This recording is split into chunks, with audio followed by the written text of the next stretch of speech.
I know Andrew Tate. You've been out with me with Andrew Tate before he was Andrew Tate, yeah?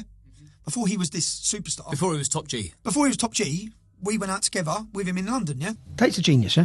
He's a very clever man. I know people who know him very, very well. He's always been a stand-up man and gentleman, yeah? So all this bullshit that you're seeing and when the media is slaughtering it, I think, no, I know him. Yeah, I went out to Romania. I've been out to Romania to see Tate. Yeah, he's a good guy. I've seen lots of comments about, oh, he's done this, like the trafficking. He's a woman trafficker. Yeah, he traffics women. Anyone who does 10 seconds of research into that story, Tate done what he always does. Yeah, they're not happy until that figure who's rose up is destroyed. Doesn't matter who it is. Might be you, might be me, might be Andrew Tate, might be anyone. Yeah, you've got these little recordings, voice recordings coming out about Tate.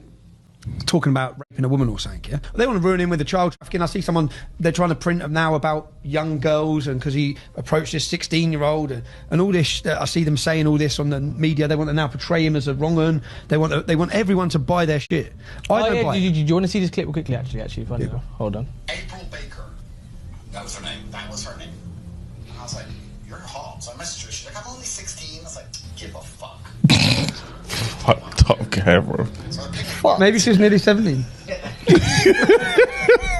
If a woman sells her body for money, she'll sell you out. Yeah. She'll sell you for money. It was actually Tommy Robinson. I saw him say that, and I was, I have to agree, he got it right. Like when all this stuff blew up about in the house out in Romania, my mate I grew up with is Rory Sinnott. Yeah, I don't know if you know Rory. So he lived with the Tates.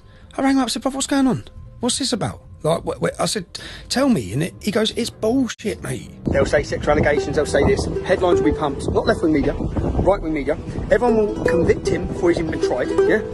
Happens innocent until proven guilty. Hey, the girls, and I guarantee you they've been in contact with every girl Andrew Tate's ever contacted. I guarantee you. Yeah, no, they have. Guarantee you. He even said it. Yeah, I guarantee you. Like 50K. It won't be the government, because the government keep their hands clean. It won't be the police. It won't be the Romanian officials, it'll be these NGO organisations. Yeah. And they come in, and they do the dirty work. That's not too dissimilar to exploiting a vulnerable person. Like, you're being intentionally disloyal. Ain't most men disloyal? Don't most men feed their missuses bullshit to keep, whether it be where you've been, what you're doing? How many men can flee? I don't. And to see how brash and confident he is with it is brilliant. So, he might not be your cup of tea, yeah? But what I'd say is that just because he's not your cup of tea doesn't mean he should be censored and doesn't mean you should be having a go at me. And least of all, stopping your subscription to my work. Tommy spins it. Yeah? I find it insane. I can give you more examples of Tommy treating his audience with absolute disrespect, blatantly misleading and lying to them. Councillor Shabir Pandor, leader of the council. Just one statement from him, reported in June 2019, telling the National Working Group of Child Sexual Exploitation Response Unit that his authority had moved forward. That's it. They've moved on. This is Tommy referencing an article where a council leader commented on a grooming gang scandal, with Tommy representing it as the man simply saying they've moved on.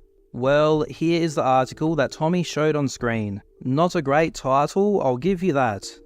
But if you actually look at the article, you'll see that the council leader said, Kirklees Council does not shy away from dealing with difficult issues, and those highlighted within the Dr. Peel report shows it is only right that we apologise as an organisation for the failings identified in relation to the two victims. The findings of the report show that at the time, our systems, whilst robust in the majority of cases, still had failings. However, the report from the NWG shows how far we have come in addressing these concerns and how we are sharing intelligence and information across partnerships to help protect those most vulnerable in our society. This does not mean we think we have solved the issue, far from it. There will always be those who prey on the vulnerable, and we and our partners must learn to adapt and evolve in making our systems as robust as possible to identify and help those most at risk. I want to personally thank the victims in their bravery for being part of these reports, in showing the courage needed to talk about and identify those responsible. As Dr. Peel says, they are the heroes of this situation. Now, we must look at the recommendations in these reports and ensure they are acted upon. It is also vital that we and our communities remain vigilant in bringing to our or our partners' attention any signs of similar issues so they can be dealt with swiftly. There was another paragraph of quotes from a different council member, literally in this same article. And according to Tommy, all that was said was, his authority had moved forward. That's it. They've moved on.